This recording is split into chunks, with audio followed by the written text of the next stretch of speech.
Hello and welcome to another video. I haven't done a video in a long time. I'm sorry. A lot of things have been happening. Not gonna get into it right now, but Annie just dropped along with a balance patch. Right now, I'm gonna read for the first time the patch notes and give you my honest to God reaction and opinion. So without further ado, here we go. Let's say this is Liam. Cool guy. I think he works at Hidden Variable now. Top player too. Let's see what happens. Includes Annie, beta, major changes. I think this is mostly a joke. Updated herd boxes on Ant spawn from Peacocks, more accurate. Ant spawned. Now we start room for crouching medium punch.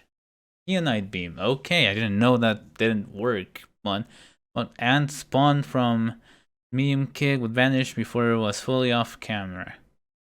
Nothing much. Other changes, added Annie. Linux support, I don't care. I'm sorry, Linux users. General balance and tuning, day 1. This is not the entire balance patch, this is literally just the first day. Oh god! Prioritization of which changes were implemented first is mostly related to what changes are going to be the most contentious, that need the most time to test and go through the standard scholars blah blah blah. Just because character received or didn't receive changes doesn't mean okay, makes sense. Reversal window, experimental. When exiting hit stun, working off from knockdown, reversal window, supers, has been increased from. Okay, a little easier to do that. Oh, it was actually how it usually was. I didn't know that. I didn't even remember.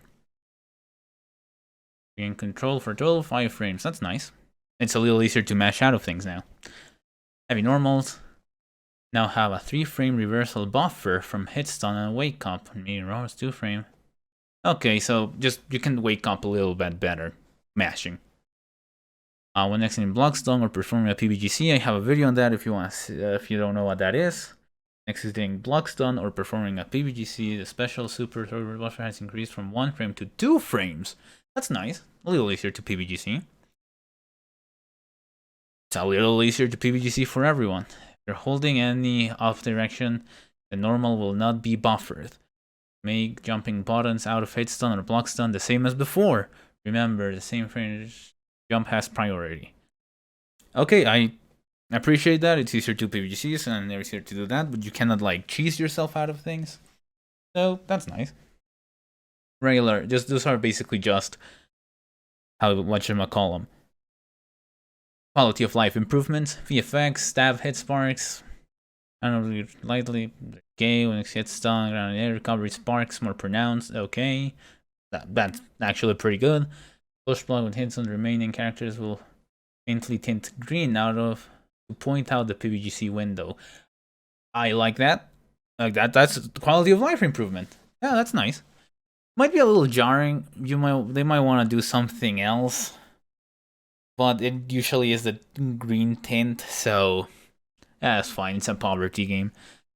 Any burstable hit, which is always safe to burst after will now be gold instead of green or red. I appreciate that. The gold burst is always safe, and you now don't need to know that it was 90 frames past. Yeah, that's nice. Burst will now keep your own dizzy instead of clearing it, making those types of setups a little more viable, but letting the person know that they are in that kind of setup. Yeah, I like that. That's fine. Philia and Parasol. First pass and implemented lenient button dashing. Then before for Philia and Parasol, during the first time of any P normal, you can press another P to cancel into a dash as long as you would normally be able to dash during the previous logic. Okay, just a little more lenient button dashing, as they said. Numerous bugs and exploits have been taken care of up front, including meter gain being moved to frame 2 instead of 1 for effective normals, blink dashing being possible, etc. I'm not high level enough to really know what that changes in the big scheme of things, so that's nice. This implementation has no bugs or issues. I'll do it for all characters. Let me know if you come across any. That's nice. Painwheel didn't really get much. In the spirit of the Avopli and Bond Dash, On-fly now has one. Okay, it's easier to on-fly. That's nice for her. Cerebella. Okay, here we go. Fix the bug with Diamond Deflector where the projectile would pass through opponents without hitting them. Never encountered it. Good change. Diamonds Are Forever is now post-flash blockable, thank god, on DHC by clearing hit stop from the opponent on DHC if they are not attacking, blocking, or in hit stun, thank god. Added a buffer for the first follow-up punch and jumping light punch, making it feel like other chains normal cancels. I like that. It was always kind of weird to do her combos because of how that felt. Jumping down medium punch, please don't make it not an overhead. Always goes through its startup before going active. Okay, removing out could come out in a single frame if done too close to the floor. I still want it to be not an overhead. Jumping advances the combo stage to stage 2, making the follow-up hit stage 3. Okay, you're not gonna make it a mid, making it so you can't actually do your busted ass Bella combos out of it. Really appreciate it. Jumping heavy punch, force damage scaling has been removed and restored to 100. What is now a mid hit? Okay, no longer just double overheads with the goddamn clap, clap, clap, and you fucking die. Okay, I like that. I like that a lot. Normal throw leaves Peacock and Valentine closer to Bella. I guess that wasn't the case before. Pummel Horse hitbox slightly lower to hit characters OTG reliably. Makes sense. Don't pay attention to that.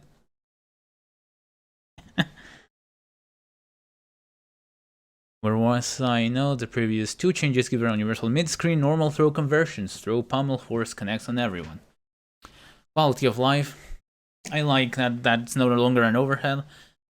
I mean, I would have touched up a little more on her level 3, but I liked all these changes. And jumping medium punch, I would have touched that day 1. And all her wonky ass hurt boxes and hit boxes, but I guess that's for later. But as the direction it's going right now, it seems very fine. Crouching medium punch, recovery reduced by 4 frames to -6. It's now safe. And you can actually... And it's plus on hit, okay. Meter gains greatly increased. Yeah, there was really no point of using the medium one a lot of the times. For the Osiris Spiral. It's a restand rather than a knockdown. That's a quality of life improvement. Now with light characters like Squiggly and stuff, you won't be dropping that.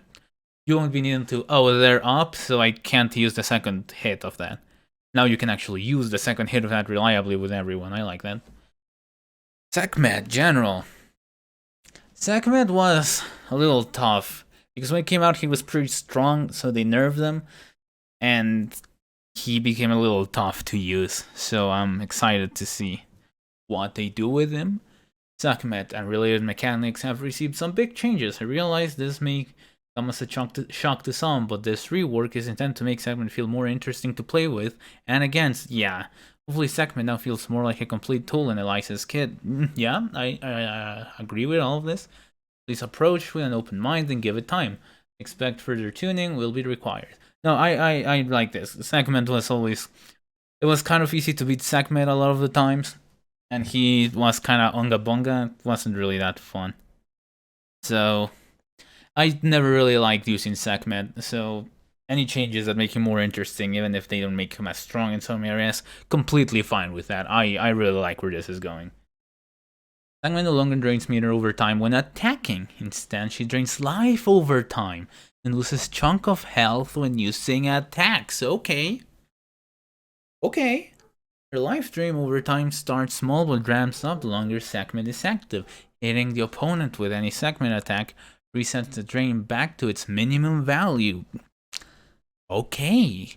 As an assist, she will always lose life at the fastest rate. Makes sense. And this also locks her assist out for longer, as if it was hit. Okay. So it's not that a bunch of a busted assist now. Any hit from an armor breaking move, sweep, silly slide, etc., reverts Sekhmet to Eliza form, put her in a special trip state to allow combos. This also applies to her assists. Okay, that's a little bit of a nerf, but let's see. There's more. That's a little bit of a nerf, but there's more. The recall to anchor input is now quarter circle back only instead of quarter circle back or quarter circle forward. Okay. I mean, it's a little more intuitive, I guess. The other one wasn't needed. That really changes nothing, though. New move, Sackman can now backflip to safety during any normal that makes contact, hit or block with a backdash input. That's amazing. That's amazing. You are so punishable usually by the use of one bar, and it was always worth it basically to do a snapback on Sackman. Okay. Now you can. Oh, yeah, I like this. I like this a lot. Drains a huge chunk of life, of course it does, but can be used to keep her attacks safe. Make Sackman neutral for as long as you want, but the longer you go without getting a hit, the more your hits are blocked and cancelled into backflip, the more life you lose.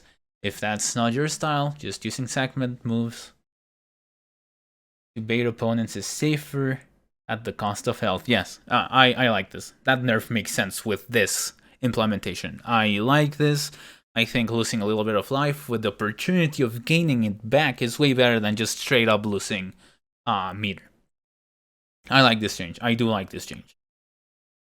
Even if it's not final, I like the direction where this is going. I like it a lot. I'm saying that a lot in this video. I'm so sorry, but I'm a little excited. Okay, Sackman has a new level 1 super that performs a jumping head grab neck bite, trampling the opponent, creating blood, and healing for the damage dealt. It also repositions the anchor nearby so she can convert into Eliza combos even if she was far from the anchor previously. Okay! They're making Eliza into a way more interesting character. And I'm all for that. This is great. This is fucking great. Sackman, blood mechanic. A blood mechanic, but perhaps not the blood mechanic. Okay. Any Sackman attack involving her red blood weapons creates blood if it hits a character, which flies somewhere behind them. Blood can go off camera, but not off stage. Okay, but only 25 bloods. Bloods of drop. I was gonna say drops of blood can be out at once, and each one lasts 15 seconds. That's a pretty long time in fighting game terms. Collecting a blood drop restores 200 health to Eliza. Okay. Tips. Use LLL and M to make a lot of blood to create health positive combos and situations at the cost of damage and granting meter to your opponent. Opponents try to stop her from getting to the blood to heal. Yeah. Moves are not the most damaging and they give a lot of meter to the opponent, but now there's a reason for you to actually use them in combos to gain health back. I like that. Eliza's stunt pulls all blood in front of her for easy collection as long as it's within, I don't know how many units that is or how units are measured. All other taunt effects are removed. I like this. I like the direction where Eliza is going. I was an Eliza main. I don't know if I'll keep being an Eliza main. I don't know. Not because of these changes. It's because I kind of want to... If I want to actually keep playing Skullgirls, I want to be a new experience. I want it to be a new experience. But this Eliza things would make it a new experience. That's amazing. I really like that. She looks so much more interesting and fun now. Even if it turns out it's not good, even if it turns out it's busted and they keep changing it, the direction is amazing. Okay, Peacock. Lonesome Lenny's hit stop doesn't carry over in DHC anymore, thank God. Well, you could fucking hit stop. You could just throw that out basically. You just throw that big ass hitbox down and be like, you can't do anything about it on DHC. While Lonesome Lenny is active and Peacock is the point character, meter gain is reduced by 33%. Like Paywill's Hatred install, Roll Fortune's Inside Circuit, and Doll's Capital lives. It took 9 years, but we did it. We did it. Fucking no longer drop it. Fucking bullshit on the screen. Drop it again. Bullshit. Drop it. Oh my god, thank god. This is amazing. Whole idea H will become the whole idea M. And teleport in front if used while any of Peacock's assists are on screen attacking. Moving cross-up teleports for all assists rather than only keeping it for slow ones. Yes. Yes. True 50-50, true full screen 50-50s are fucked up, okay? I'm saying it. True full screen 50-50s are fucked up. Thank God. Medium bang. Recovery increase. It's now -17 on block. It was previously -9. Still technical punishable, but the knockback made it basically safe. Knockback on block reduced. Knockback on hit slightly reduced. Yes. Yes. Yes. Yes. 9 years. 9 years of me being a little bitch. Oh my god, it paid off. Bang, hitbox lowered to prevent characters low profiling in. That's fine. Makes sense. George L. Very good hitbox reaching far behind only appears for frame 1 when George spawns. The opponent is in hit stun. Good hitbox stays out to keep her combos. That's the same as before. So you just can't just throw that in and expect to win now. That's amazing. But if you like, but the combos are untouched. That's a good change. That's a good change. Lob height slightly reduced as an assist. Peacock spawns it in front of the point character instead of behind. I like that. I like that. That was pretty busted. Thanks to the bug where Peacock's bomb would only vanish if they hit something, not when they are hit. Most notably, this fixes a bug where 2 bombs couldn't be destroyed by a single projectile. That's good. Peacock leaves the opponent slightly closer for more consistent and stable conversion. Completely fine. They changed. Honestly, I would have changed a little bit more, but I like this. Fuck Peacock. This is amazing. 9 years. 9 years of that little girl being a pain in the ass. Row of Fortune. Okay, oh my god, there's a bad Row of Fortune here. Row of Fortune has a 2-frame double jump lock out when jumping. This removes her instant double jump cancel. I like this. Instant jump cancel overheads. For more characters, yeah. This is one of Row of Fortune's strongest tools, but I despise it. In my videos, I say that I despise it. Let me tell you why I despise it. In very simple terms, despite it being one of the strongest tools she has. You kind of need a specific controller for it. If you're playing on a stick, doing that is basically impossible in a real match.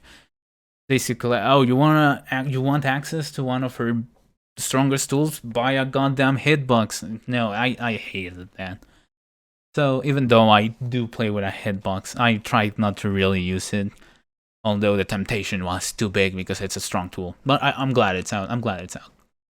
Increased magnetic strap hit stop before active frames from opens can't act before the active frames. Now it's released immediately, so it's a better reversal. Thank God.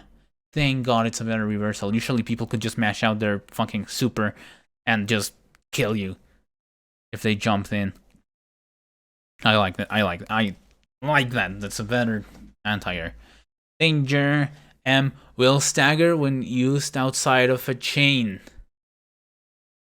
This is what I was telling in my why is Row of Fortune like this. Like, I didn't understand how Peacock got that, but Robo got on a bad situation for using medium danger. The thingy, I asked why was that in my video. So, I like that. Now there's an actual use for this move. It's now more punishable, makes sense because now there's actual use for it. As bonus hits stun against assist, allowing them to be hit by a catastrophe cannon after. So if they try to grab you or something with an assist covering them, and you do that, you hit them, I guess. It's here for combos, some combos, that's nice. All of the hits in Danger, Light, Knockdown now, that's amazing. That's really great. Because L Danger, if it traded, which a lot of the cases traded on the last hit, making the opponent be plus and even be able to combo you after that. It even happened a couple times in tournament. It was pretty bad. And okay, grounded L Night Beam, the most useless beam of them all, still pretty good. Ground Enemy immunity are 25% wider. That's big. That's huge. You can't just jump it. In my Roll of Fortune thing, I told you, if Roll of Fortune is just throwing beams, and with no assist, just fucking jump and you'll get over them. Like, this is gonna make it harder. That's nice. That's very nice. Okay, let's continue. Systemic Circuit Breaker. Similar to Second Circuit, has received some big changes. It was pretty meh, honestly. It was fun, but in the grand scheme of things, it was pretty meh using it. Design direction of Circuit Breaker is now more all-in towards accomplishing an offensive game plan with appropriate strengths and weaknesses. Okay. It's just the suicide move gave you better beams, but if you want to use your beams, you need to be far away, and if you're far away and blow up, you get killed. It was paradoxical, I guess. I don't know how to say it, but you know what I mean. So I appreciate that they're changing it, because again, I ask that you please approach these changes with an open mind, give them time. This guy's being so nice. He's being so fucking nice. Oh my god. I expect further tuning will be required. Circuit Breaker of Fortune is extremely powerful right now. Okay. Admitted that he made a little too strong, which I appreciate. Roa came out without being able to double jump into beam, like do 2 beams in the air. She was only able to do 1 beam in the air when she came out, because the one who must not be named said he was too afraid that it was gonna be too strong, when in my opinion you should make things too strong and tone them down, so you know it's actually useful instead of coming out and something's not good. But I'm not a game designer, what the fuck do I know? Okay, she loses access to her double jump and gain access to a Nair dash. Okay. Her remaining time until detonation is displayed on a new art over her head, thank god. Once per combo, Magnetic Tram will floor bounce on an opponent for a combo opportunity, and she no longer automatically explodes at the end of it. Okay. Light and M-beams, ground and air, have flash recovery, and doom frame data. Have special hit properties, 1 per combo, similar to being able to hater install. Okay, now you can use them up close. Okay, that's quality of life improvement. The circuit break goes for the time it was supposed to. The circuit breaker's timer counts down at half speed if the opponent is in hit stun, reflected by a slower animation on the timer. I suspect this will be too much. We'll start with it. Yes. Okay, I got a call. I don't remember where I was, but let's continue. I remember I was in the system breaker with the light and M beams having special combo properties. Yeah, fix the bug 1 second. That I remember that. Circuit breaker timer counts down half speed. Oh, that's the one where they were like, might be a little too good, but I appreciate that they're trying things that are too good instead of being scared of giving something to someone that might be too good. I like this sort of philosophy in game design. The explosion vacuums opponents towards Row of Fortune on hit instead of knocking them away. Thank you. I don't know why it did knock them away before. IPS and damage killing are reset on her explosion if she's hit out of the recovery, but on Dizzy is still frozen. Makes sense. Warranty extension, this is new. And helps her maintain systemic circuit breakers benefits for a longer time. At the cost of health and heads, being a systemic circuit breaker specialist requires you to find time or build team composition to create heads and sacrifice life, heading towards a glass cannon paradigm. Okay, quarter circle forward, backward punch. Your systemic circuit breaker will make Row of Fortune consume 1 head. Self-inflict, I don't actually remember how much damage is that, but that seems like a chunk. Each consumed head adds 6 seconds to her detonation timer. Detonation timer cannot exceed 20 seconds. Makes sense. The number 1, 2, 3 of heads consumed at once. Makes sense. Row of Fortune's meter game penalty. Damn. Makes sense. Chris Towards For each head consumed, makes sense. After consuming 5 heads, her meter gain penalty will be fully removed for the remainder of Circuit Breaker. Makes sense. Okay. That's it. What are my thoughts? I'm still waiting for Squiggly to get mad buffs. Eliza got changed, and that's good. Roll Fortune got something a little better. She now has a more reliable anti-air apparently with the magnet. I like that. Peacock, I would have made her even worse, but that's a good change. And that's a Lysat segment, which looks even better. Cerebella got some good changes too. I do wish their hitboxes and hurtboxes will be touched in the future, hopefully. I think Pain will also needs a little tweaking. I don't know. The dash thing, I would have to test it. And the reversal windows, I like it. I like it. So yeah, that's it. Let me know what you guys think in the comments. If you want me to showcase more of Annie, if you want me to give you my impressions of Annie or showcase these changes in like with the actual game in a video, let me know. Thank you all for watching. I'll see you next time.